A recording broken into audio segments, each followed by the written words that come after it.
इसमें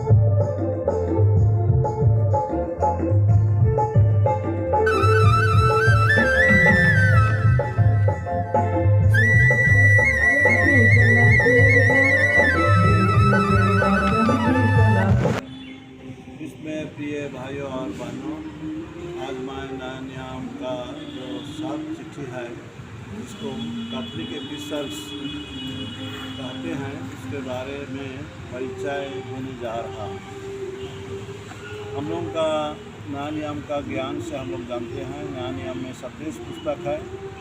पहला 4 सुसमाचार पुस्तक, उसके बाद में प्रेरितों के कार्यकलाप, एक्ट्स ऑफ द अपोस्टल्स और संत पौलुस का 14 चिट्ठी।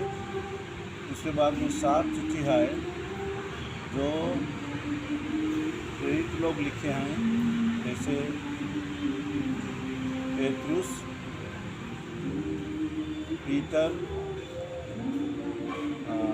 और याकूब। 7 को हम लोग कहते हैं, 7 जो चिट्ठी है उसको हम कहते हैं कैथोलिक चिट्ठी, चाहे साधारण चिट्ठी। उसके बाद में नया नियम का आखिरी पुस्तक है प्रकाशन पुस्तक। तो आज मैं यही 7 पुस्तक के बारे में शिक्षा देने जा रहा हूं, ताकि हम बाइबल के जो ज्ञान चाहे जानने वाली बात है हम लोग उसको अच्छी तरह से समझ सकेंगे। ये 7 चिट्ठी है। संत यूहन्ना का 3 चिट्ठी, पेट्रुस का 2 चिट्ठी, 5 हुआ। उसके बाद में यूदास का चिट्ठी, हिंदी में सेंट जूड, और 7वां में है जेम्स का चिट्ठी, हम लोग हिंदी में याकूब का पत्र कहते हैं। तो ये चिट्ठी समूह को बाइबल पंडित लोग कहते हैं कि ये चिट्ठी साधारण तौर से सभी क्रिस्तियों के लिए लिखा गया है। संत पौलुस का चिट्ठी जैसे एक व्यक्ति विशेष के लिए, चाहे एक मंडली के लिए लिखा गया है। जैसे वे लिखे हैं तिमोथी, तीतुस इत्यादि, वो व्यक्ति को संबोधित किया है। और दूसरे चिट्ठी जो है कोरिन्थ मंडली, एफेसुस मंडली और कोलोसे मंडली, गलाती मंडली, इसे करके लिखे हैं। तो इसमें फ़र्क यही है कि ये लिखा गया है ख्रिस्त विश्वासियों के लिए, इसे समझा जाता है, और इसीलिए इसको जनरल चिट्ठी चाहे कैथोलिक चिट्ठी कहा गया है। जो लेखक सब हैं हम लोग जानते हैं, संत यूहन्ना और पेट्रुस के शिष्य लोग थे, और याकूब भी थे, लेकिन दूध के बारे हम लोग इतना नहीं जान पाते हैं, क्योंकि उनको भी शिष्य हिसाब से चाहे कुछ हिसाब से शिष्य के करके माना जाता है। हम लोग यदि गौर करके पढ़ेंगे चाहे देखेंगे तो इसमें लगता है उस समय का सामाजिक राजनीतिक परिस्थिति के अनुसार में 50 ईस्वी के बाद में पहला शताब्दी में रोम साम्राज्य में क्रिस्तिया भाइयों और बहनों के बीच में बहुत परसिक्यूशन हुआ, चाहे उनको विरोध किया गया। इसीलिए उस समय में ये लेखक लोग यहूदी लोगों को जो क्रिस्तिया विश्वास में आए थे उनको सांत्वना देने के लिए, प्रोत्साहन देने के लिए और उनको क्रिस्तिया जीवन में आगे बढ़ने के लिए एक उत्साहित करने के लिए लिखे थे, इसे ही समझा जाता है। इनका विषय वस्तु बहुत ही कहेंगे रोचक है, इंटरेस्टिंग है। यदि हम देखेंगे संत यूहन्ना का 3 चिट्ठी है, तो 3 चिट्ठी से हम लोग पहला 2 चिट्ठी जैसे हम लोग पाते हैं, पहला कोरिन्थ, दूसरा कोरिन्थ वैसे ही है, लेकिन तीसरा बहुत छोटा है, तीसरा चिट्ठी, और वो एक उसमें अध्याय भी नहीं है, कहेंगे एक अध्याय जैसा है। तो ये पहला 3 चिट्ठी जो है संत यूहन्ना का, इसमें विषय वस्तु हम लोग पाते हैं विश्वास को लेकर लिखे हैं, कारण कि फेथ चाहे विश्वास उनके बीच में होना चाहिए। दूसरा में है हम लोग पुराना नियम के आधार में जो ईश्वर का आज्ञा के बारे सुनते हैं, कमांडमेंट्स चाहे नियम, इसलिए उसको पालन करने के बारे में शिक्षा दिए हैं। और तीसरा है प्रेम के बारे में।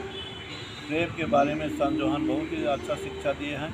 वो लिखे हैं अपने चिट्ठी में कि जिसको हम देखते हैं, अर्थात हम पड़ोसियों के साथ में रहते समय जिस व्यक्तियों को हम लोग भेंट घाट होते हैं उनको देखते हैं, यदि हम उनको सही प्यार नहीं कर पाते हैं तो ईश्वर को हम लोग कैसे प्यार करेंगे, जिसको हम लोग नहीं देखते हैं, नहीं देख सकते हैं। इसी बातें भी लिखे हैं। तो हम लोग सान जोहान का ये तीनों चिट्ठी में इससे अलग अलग विषय में कहेंगे फोकस करते हुए, चाहे इसको जोर देते हुए लिखे हैं। और ये चिट्ठी हमारे लिए बहुत ही अच्छा है क्रिस्टियन जीवन में। दूसरे चिट्ठी है कहेंगे पेतरुस का चिट्ठी। पेतरुस का चिट्ठी भी वो लिखे हैं 2 चिट्ठी, और इसमें वे वर्णन करते हैं यीशु ख्रिस्त कैसे अपने जीवन में कहेंगे दुख तकलीफ सहकर हमारे लिए कहेंगे मुक्ति दिए, मुक्ति कमाए और विजय हुए हैं।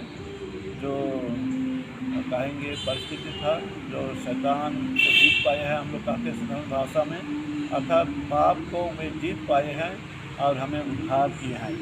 इसलिए वे कहते हैं कि हम लोग को भी वैसे ही विजय पाना है। और जैसे मैं शुरू में कहा, वे शिक्षा देते हैं यीशु ख्रिस्त दूसरा बार ज़रूर आएंगे, सेकंड कमिंग, और वो आने से हमारे बीच में न्याय और शांति का राज्य फैल जाएगा। ऐसी बातें भी लिखे हैं। और इस चिट्ठी में भी सच्चाई के बारे में वे याद करवाते हैं और वो बताते हैं कि यीशु ख्रिस्त का शिक्षा हमें सच्चाई की ओर ले जाएगा।